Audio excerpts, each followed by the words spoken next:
Hola, ¿se oye bien? Pues buenas tardes y muchísimas gracias por venir. La verdad, para mí me hace una ilusión inmensa dar aquí no una conferencia, es una pequeña charla entre amigos, porque para mí este es un sitio emblemático, es la cuna y el templo del flamenco, y como tal hay que tenerle muchísimo respeto. Esta tarde vamos a hablar de la influencia de la estética del flamenco, todo lo que le rodea, todo el universo, no solo son los cantes, sino todo de lo que se inspiran y de lo que se nutren, como es, por ejemplo, la tauromaquia o la religión, muchísimas cosas, el pueblo, y todo esto como ha sido aplicado a la moda y tan bien utilizado curiosamente por los diseñadores franceses, mucho mejor que los españoles. Luego al final hablaremos también esto, por qué ha pasado. Vamos a hacer un viaje como lo que hacían los antiguos flamencos, que se iban a La Habana y allí crearon estas extraordinarias, las guajiras, estos cantes de ida y vuelta. ¿Has visto, Víctor, que he aprovechado el curso? Vamos a hacer un viaje como los flamencos, y este viaje va a empezar en Hollywood. En vez de empezar en Andalucía, va a empezar en América. La fascinación por España, por lo que ellos creían que era España, porque en América no estaban muy situados. Una cosa que nos diferencia de los americanos es que nosotros los españoles desde 1492 sabemos dónde está América, ¿no? Y a los americanos les ha costado 5 siglos saber que esto no es México, que es ¡ole! Andalucía. Gracias por el aplauso. Entonces, la primera vez que apareció, una Andalucía imaginaria, que los americanos la situaban en México, fue en 1935, con una película que dirigió un alemán, curiosamente, que había huido del nazismo, von Sternberg, con la actriz Marlene Dietrich. Era una especie de parodia de Carmen. Era una mujer que se llamaba Concha Pérez, como decían ellos, que era Marlene, que iba vestida y ataviada como los diseñadores habían podido documentar en esa época, porque tampoco había mucha documentación de lo que era el vestido flamenco. Y esta película fue prohibida en España, la prohibió Franco, porque la película contaba la historia, estaba basada en un libro que se titulaba La mujer y el pelele, y contaba la historia de Marlene, que estaba enamorada de un torero, pero tenía amores porque le daba dinero con un policía y se reía del policía. A Franco esto le sentó fatal. Y como tenía tan poco sentido del humor, pues no se pudo ver la película en España hasta muchísimos años más tarde. Seguimos en Hollywood, otro de los grandes desastres. La actriz Dolores del Río, mexicana. La vestían de flamenca y de gitana cada vez que podían. Y rodaba también películas inspiradas en Andalucía, pero en una Andalucía que los americanos seguían situando en Hollywood. Pero vemos toda la estética flamenca. La peineta, los vestidos de volantes. Aquí está bailando con un vestido de volantes y él está con un frac. No pasa nada, es América. Frida Kahlo, la pintora mexicana, que tenía por costumbre acudir a reuniones con políticos como una embajadora de México. Esto confundió aún más a los americanos, que no veían diferencia entre este traje y lo que podía ser propiamente, aunque esto también es una imagen ilusoria de lo que era el propio traje de flamenco. Tuvieron que pasar muchísimos más años para situar exactamente el sitio. Y otra de nuestras embajadoras, la gran Imperio Argentina. Imperio Argentina era una actriz española que en 1937 aceptó la propuesta de Goebbels, el primer ministro del nazismo de Hitler, de acudir a Alemania a rodar Carmen, porque Hitler estaba enamorado de ella. Realizó 2 o 3 películas, Nobleza Baturra, por ejemplo, que hablaban del poder, del honor. Y estas cosas a los dictadores les gustaban muchísimo. Entonces ella lo pagó muy caro. Hay diferentes versiones. La versión de ella es que la famosa noche de los cristales rotos, cuando los nazis empezaron a romper todos los cristales de los tiendas y negocios que eran de judíos, ella salió huyendo. Realmente, históricamente, esto no es cierto, porque según su pasaporte ella se quedó más tiempo y parece que mantuvo relaciones con Hitler y con Goebbels, aunque ella siempre lo negó. Independientemente de esto, ella era una actriz extraordinaria y una gran embajadora de lo que fue el flamenco por el mundo, solo que lo tuvo que pagar muy caro a la vuelta a España. Y otros dos grandes embajadores que tuvimos y recorrieron el mundo. Ella es Carmen Amaya, que en 1935 ya bailaba en América y tenía la particularidad, aparte de ser según las críticas y crónicas de la época, y todavía hay vídeos que se pueden ver en YouTube de la película de Rovira Veleta, Los Tarantos, ella bailaba siempre vestida de hombre. Decía que era mucho más cómodo el traje masculino. Bueno, eso es un clásico en la historia de la moda y de la indumentaria. Las mujeres siempre van más cómodas vestidas de hombre que vestidas de mujer. Y él, Miguel de Molina, que en 1942 también, como era homosexual y llevaba una vida muy libre, Franco le invitó a marcharse con una previa paliza. Ese fue el regalo de despedida del dictador a Miguel de Molina. Yo tuve la suerte de conocer a su sobrino, que está vivo, tiene ahora como mi edad más o menos, y tiene todo su legado, las blusas, porque él daba mucha importancia al movimiento de los brazos, por eso estudiaba muchísimo los patrones y los estampados. Y dice que tardaba 6 meses en confeccionar una blusa, lo hacía todo a mano. Avanzando los años, el siguiente gran embajador que tenemos de la estética flamenca es Balenciaga, el mayor diseñador que ha tenido todos los tiempos, de origen vasco y, sin embargo, que entendió como nadie lo que es la esencia española. Aquí tenemos 3 ejemplos magistrales de su arte. Un bolero inspirado en las toreras cordobesas, el famoso vestido sirena, que sale directamente de los vestidos de la bailaora, y una evolución de los vestidos de flamenca, pero con una línea mucho más évasé. Otra influencia grandísima de Balenciaga era la pintura. Este es un retrato de Zuloaga de María del Rosario Gurtubay, la duquesa de Alba, madre de la duquesa de Alba que nosotros conocimos cuando conocimos en el Ola, por lo menos yo.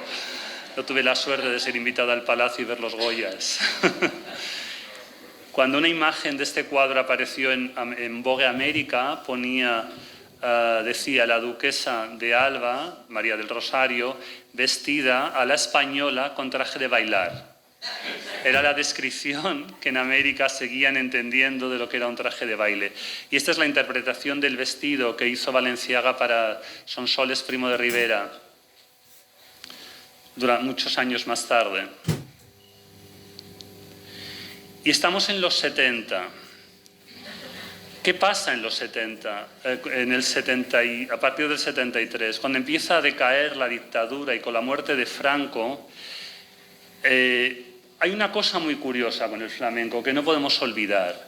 El flamenco nace, los primeros cantes flamencos, aunque no hay mucha documentación sobre esto, y es muy complicado saberlo, pero los primeros cantes flamencos, a ver si lo digo bien, Víctor, son las tonás, que ahí engloban muchísimo tipo de la siembra, que se cantan de pie y se cantan sin música, que yo los escuché sin saber mucho al principio y me parecían lamentos, y una cosa mucho más profunda que la solea o la seguirilla. Y es porque es un arte que nace de la contestación del pueblo hacia la opresión y la injusticia. Igual si todo el mundo hubiera sido millonario, no hubiera nacido el flamenco.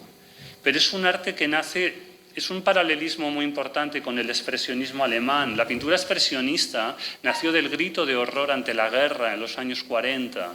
Ante esta guerra tan increíble que estaba desgastando a Alemania, los expresionistas empezaron a pintar cuadros muy oscuros que expresaban el dolor. Me di cuenta al documentarme sobre esto que el flamenco es parecido. Los primeros cantes nacen de letras muy sencillas, pero como dijo Jean Cocteau, no hay nada más difícil que hablar de las cosas sencillas. Porque hablar de las cosas como de manera rimbombante es fácil, pero hablar del dolor de ir a trabajar, del montón de horas que tienes que ir a trabajar para ganar muy poco dinero y sacar a la familia adelante, eso son cosas muy profundas y es muy difícil hablar de ello. Es una cosa muy arraigada al pueblo. ¿Qué hizo Franco? Como todo lo veía mal, vació el flamenco de sentimiento, lo descafeinó muchísimo porque lo prohibía que se cantaba, porque era una cosa muy ligada con el pueblo y se le iba del control, favoreciendo lo que eran estas especies de coplas. Toda esta mezcla de cara a la gente del norte y a la gente del extranjero, no he sido yo, de cara a la gente del norte y a la gente del extranjero, que no lo vivíamos, no estábamos aquí, nos parecía todo lo mismo. No había diferencia entre lo que era flamenco, copla, la gente muy entendida sí, pero me refiero a la gente en general. Entonces, cuando cayó la dictadura y salieron personas que empezaron a cantar esta especie de medio rumba, medio copla, medio mezclada con no sé qué, los críticos lo llamaron flamenco pop, que a mí me parece una aberración, pero ahora ha pasado a la historia. Y el exponente máximo fue el dúo de Las Grecas y la Terremoto, Dolores Vargas, que era una gran bailaora, pero sin embargo se dedicó a bailar en discotecas y a hacer este tipo. Las Grecas, nunca veremos una fotografía de ellas vestidas de flamencas o de andaluzas. Se ponían trajes de Yves Saint Laurent, como son estos dos smokings, porque en ese momento España, en general, otra cosa es lo que se vivió en Andalucía, yo no estuve en los años 70 en Andalucía, pero en España en general renegaba de algo que identificaban con la dictadura franquista, y lo mismo pasaba en el mundo, y el flamenco decayó un poco. No tuvo la importancia que tuvo durante la República, que cantaban aquellas cosas tan bonitas. Qué bonito está el puente de Triana, adornado con la bandera republicana. Una letra sencilla y preciosa que expresaba muy bien el sentir del pueblo andaluz. Y en los años 70 hubo este problema, que la gente identificaba todas estas cosas con Franco y lo veían antiguo. Cuando algo increíble del flamenco es que no es antiguo ni es moderno, es un legado y un pozo cultural tan grande, tan grande, que es atemporal. De esto hablaremos más tarde. El segundo viaje es París, la segunda parada. En los años 70, un diseñador francés llamado Kenzo vino a una boda en Granada y le llevaron al Sacromonte, se casaron unos amigos suyos. Y él se quedó impresionado y fascinado con lo que vio en el Sacromonte en los años 70. Y le llevaron a la Fundación Rodríguez Acosta, donde está este cuadro, o estaba, de las gitanas del Sacromonte, que era una mezcla de ropa realizada de manera muy intuitiva, pero que quedaba muy bien, inspirado en todas estas estampas que Kenzo vio en Granada, porque curiosamente solo vino a Granada. Y le pareció, según Kenzo, era la ciudad más bella del mundo. Decía que era más bonita que Florencia. Sacó su primera colección, que es de los años 70, que eran unas gitanas, pero que también pasaban por algunas influencias alpinas y también algunas influencias de los estampados, como vemos en la modelo Hiroko, del kimono japonés.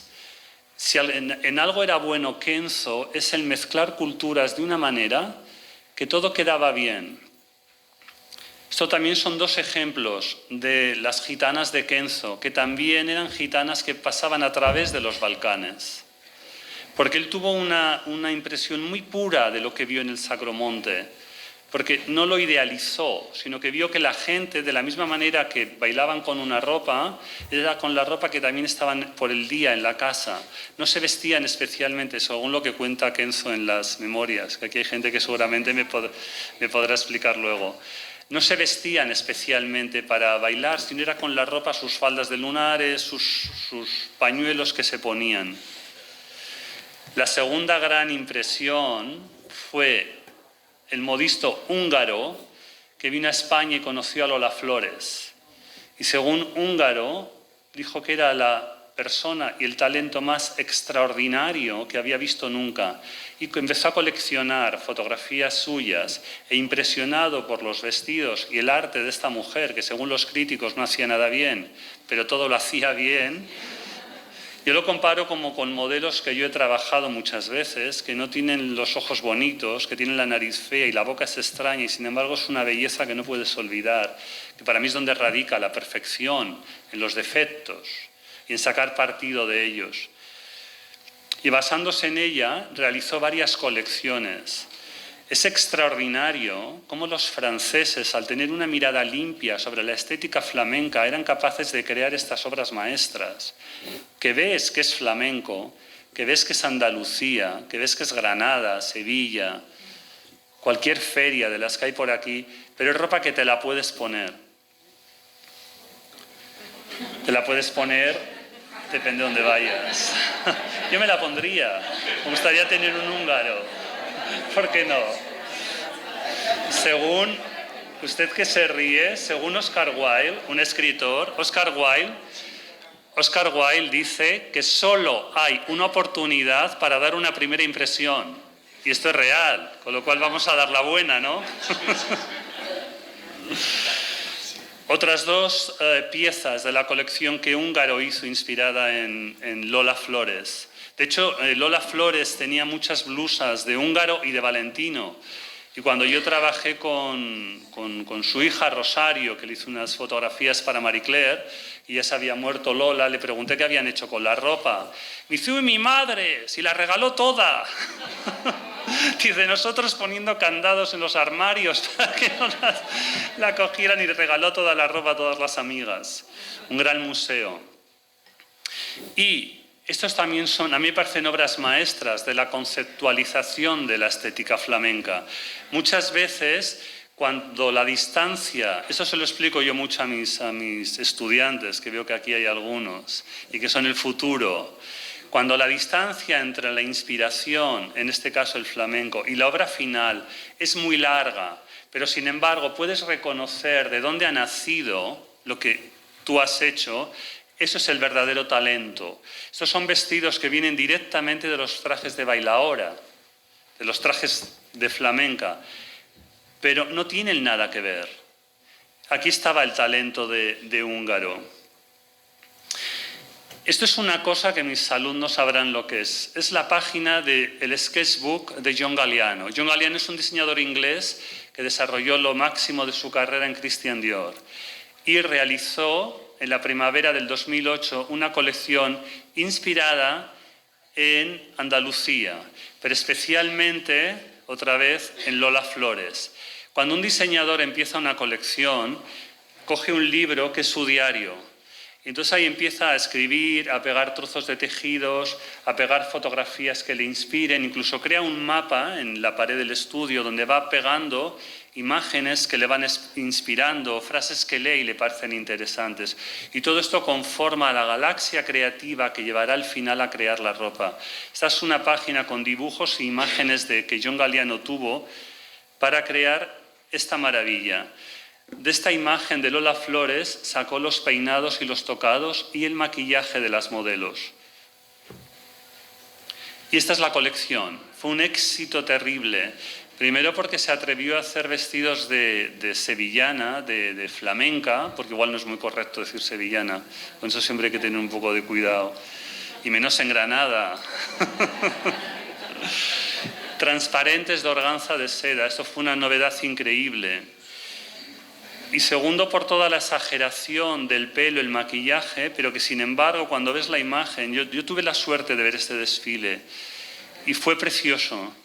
Todo el ambiente de la pasarela era como una feria, según Galliano pensaba que tenía que ser una feria española, con los caballos del carrusel, los asientos para que se sentaran las damas. Y de cuadros, tal cual, él sacó vestidos, incluso habló con el coreógrafo para que las modelos hicieran las posturas cuando salían a desfilar. Puso muchísimo en valor el flamenco. Todas estas cosas ayudaron a que se nos olvidara este regusto amargo que teníamos del dictador y empezar a ver el flamenco como lo que realmente es y sobre todo su estética. Dos imágenes también del desfile de John Galliano. Esta es la conceptualización de lo que se supone que es un gitano, ¿no? Que es una persona, un trotamundos, gente muy inteligente. Los gitanos son gente muy inteligente y muy intuitiva, porque han aprendido de la filosofía y del libro de la vida. Entonces viajan con muy pocas cosas, porque en cualquier sitio pueden hacer su hogar. Eso es una cosa extraordinaria y maravillosa. Y al final del desfile, él salió a saludar vestido de torero.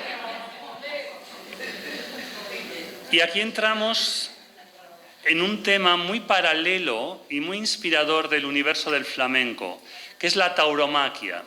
Sin entrar en el debate de si se está a favor o en contra de la tauromaquia, voy a hablar de la tauromaquia. Luego podéis preguntar lo que queráis. Parece que estoy en clase, os voy a poner mala nota. Voy a hablar de la tauromaquia como foco de inspiración. Entonces, la tauromaquia ha influido muchísimo en el flamenco. Por ejemplo, hay un baile, la farruca, que Gades era de las cosas mejor. Gades hacía todo bien, Antonio Gades, en mi opinión, en mi humilde opinión. Pero era para mí un grandísimo bailador. Y él hacía una farruca muy concreta donde hacía una postura que era muy similar a la que el mataor, y eso ha trascendido y sigue siendo una postura que se hace en el baile de la farruca. Aquí tenemos tres grandes ejemplos. Estos son del diseñador francés Yves Saint Laurent. Una vez más tenemos que recurrir a Francia para ver estas maravillas. Están todos los elementos del toreo: el pantalón corto, los broches en los lados, la chaquetilla corta, la capa, pero es un traje que, una vez más, depende de dónde se vaya, es un traje de cóctel o de noche. Aquí hay tres ejemplos de la influencia del toreo. La influencia de la tauromaquia es muy grande, pero sobre todo lo que es curioso es que el respeto de los diseñadores extranjeros hacia la estética flamenca es tan grande que no utilizan la estética para el prêt-à-porter, la utilizan solamente para crear obras de la alta costura, vestidos hechos a mano que se tardan meses y meses en hacer, porque es grandísimo el respeto que tienen a esta cultura. Y siguiendo con los tópicos, otro de los grandes tópicos es el color rojo, entendido de varias maneras. Uno, el color de la sangre. Se me olvidó decir que el tema del toreo aparece mucho en las bulerías y en los fandangos. Aparecen muchísimos cantes, pero en las bulerías y fandangos aparece de una manera más... Hola, mate. Aparece de una manera más intensa. Aquí está muy bien lo de la sangre. Es del poema de García Lorca, Llanto por Sánchez Mejía, que es precioso. Todos, dile a la luna que venga, que no quiero ver la sangre de Ignacio sobre la arena. Qué palabras tan bonitas y qué profundidad tan romántica. Decir que la luna tape, que llegue la noche para no poder ver la sangre. Es una de las maneras más bellas que yo he leído de expresar el dolor por la muerte de alguien. Y otra vertiente del color rojo es el color de las flores que normalmente se entienden que representan Andalucía, como es la rosa roja, que lo llevan muchísimas bailadoras, y el clavel rojo reventón. Y basado en eso tenemos esta maravilla. Esto es una pieza de museo. Es de Roberto Capucci, un diseñador italiano del 59, que hizo un vestido en el que quería fusionar, según palabras de Capucci, la elegancia del flamenco con el clavel reventón. Entonces, con esta especie de capas y esta arquitectura, creó esto que nos remite muchísimo a las flores y al flamenco, sin ser exactamente un vestido de flamenca. Y también esto. El vestido largo estampado es de Kenzo, de otra colección que hizo inspirada en Andalucía, y esta especie de clavel gigante hecho con un plisado de seda es de D-Square, una firma italiana, que hizo una colección inspirada en España, pero se centró... Es curioso cuando dicen inspirada en España, porque no tiene nada que ver Euskadi con Andalucía, pero les cuesta todavía decir a muchos inspirada en Andalucía.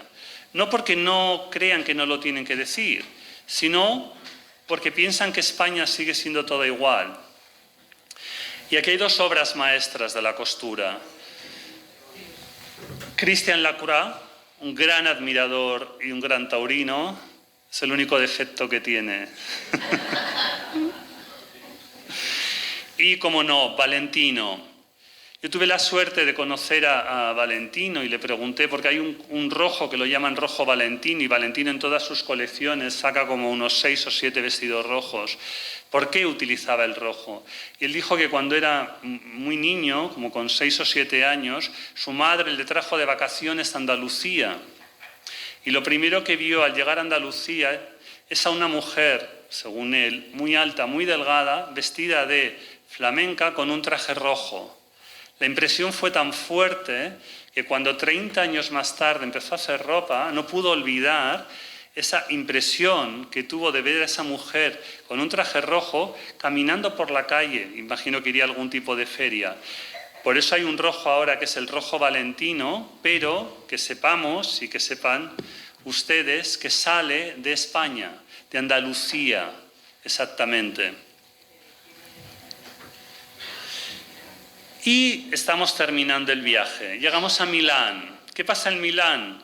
Pues que Dolce & Gabbana en el 2015 hicieron una colección entera española que fue increíblemente copiada y colocó una vez más a la estética flamenca en el mundo.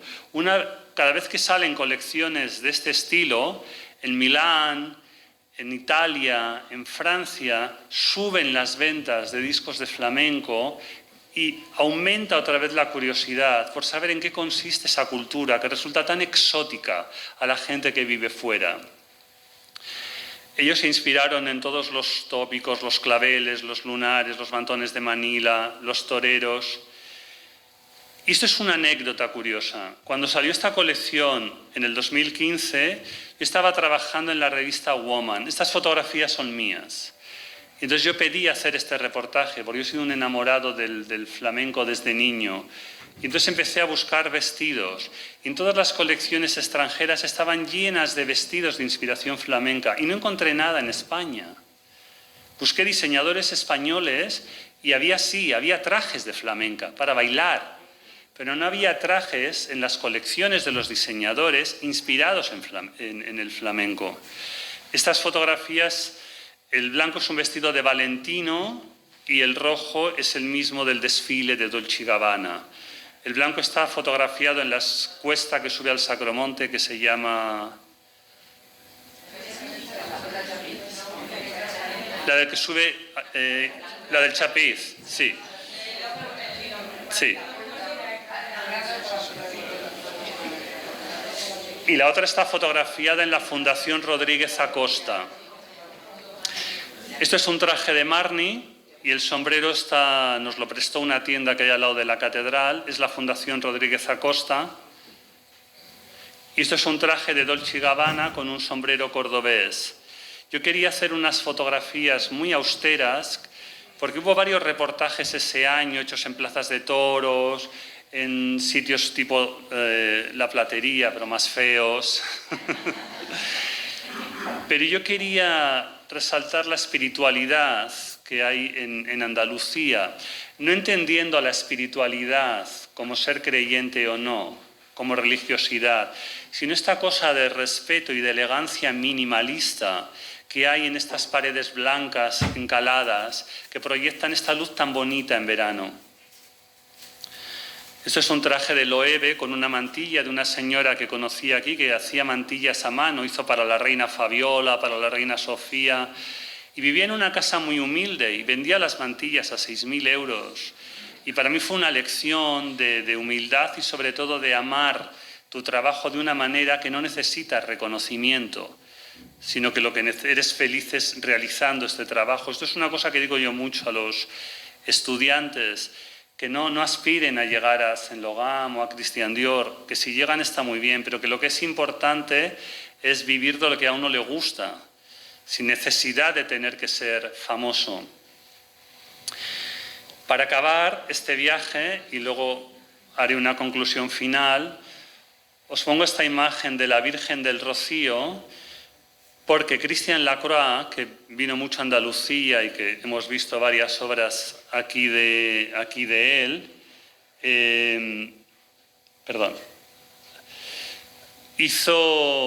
vino al Rocío un año y se quedó tan impresionado que realizó esto.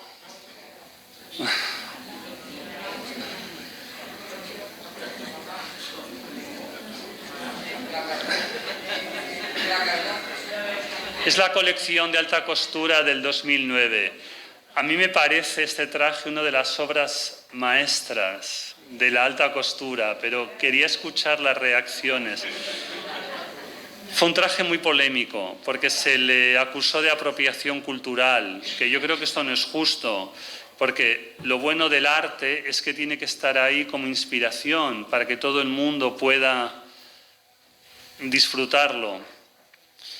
Pero los puristas no acabaron de entender pues, cómo él utilizó las flores de la Virgen, cómo las colocó por el vestido. Era el vestido que cerraba el desfile, era el vestido de novia.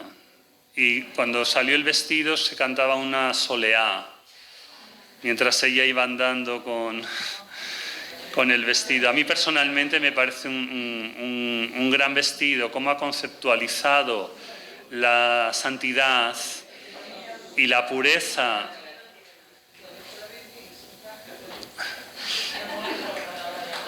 Cómo ha conceptualizado la santidad, la pureza y la ornamentación de la Virgen en un vestido tan extraordinario, pero ya veo que aquí no vamos a estar de acuerdo. Una vez de visto todo esto, a modo de conclusión final, yo lo que quería exponer y lo que quería decir es que es una pena, o quizás es que necesitamos más años todavía para poder contemplar la estética flamenca desde un punto de vista más lejano o de una manera más fría, de no tener... Hay algo que a veces nos pasa en España, en general, siempre habrá alguien que diga, a mí no... Pero en general hay algo que nos pasa en España, que siempre pensamos que lo de fuera es mejor, que tienen que venir a darnos lecciones de cosas. Y sin embargo, esto en la moda sí es así. Pero yo no entiendo muy bien por qué, porque España es un país de grandes artesanos, especialmente Andalucía, y con una estética increíble. Pero sin embargo tuvieron que venir los franceses para descubrirnos que con todo este legado y con toda esta estética se podían construir vestidos que no fueran expresamente para bailar. Cuando yo trabajaba en París tenía que oír cosas, me decían, ¿de dónde eres? Pues nací en España. Y me decía, húngaro inventó los volantes y Kenzo inventó los lunares. Y yo decía, no, los volantes no los inventó húngaro, se inventaron en Andalucía. Si es que se inventaron en algún sitio, porque habría que saber de dónde vienen los volantes de un vestido, una cosa tan primaria de hacer un adorno a un vestido para que quede mejor. Entonces, esta especie de complejo que a veces tenemos para desarrollar las cosas tan nuestras no es muy correcto, especialmente en este patrimonio cultural tan intenso como es el flamenco. Porque como decía antes, el flamenco no es ni antiguo ni moderno, es él. Y es algo que además está viviendo y sobreviviendo y perviviendo a través de las generaciones, a través de una transmisión fundamentalmente oral, de gente mayor, algunas que se unen talento con una belleza extraordinaria, como en el caso de Teresa, que lo han vivido. Es la verdad.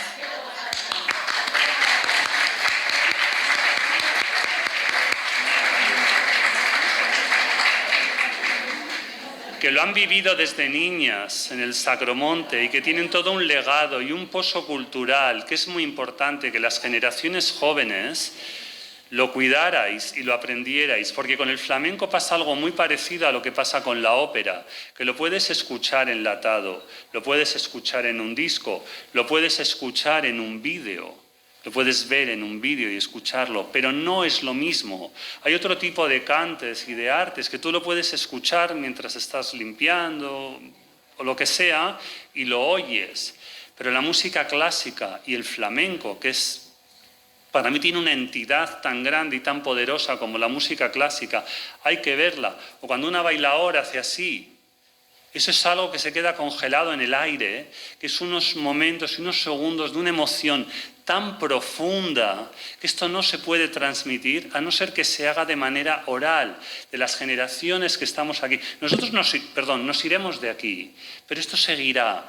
Por eso hay que animar a la gente joven a que vengan a estos sitios. La platería es un ejemplo de templo, de talento y de sabiduría.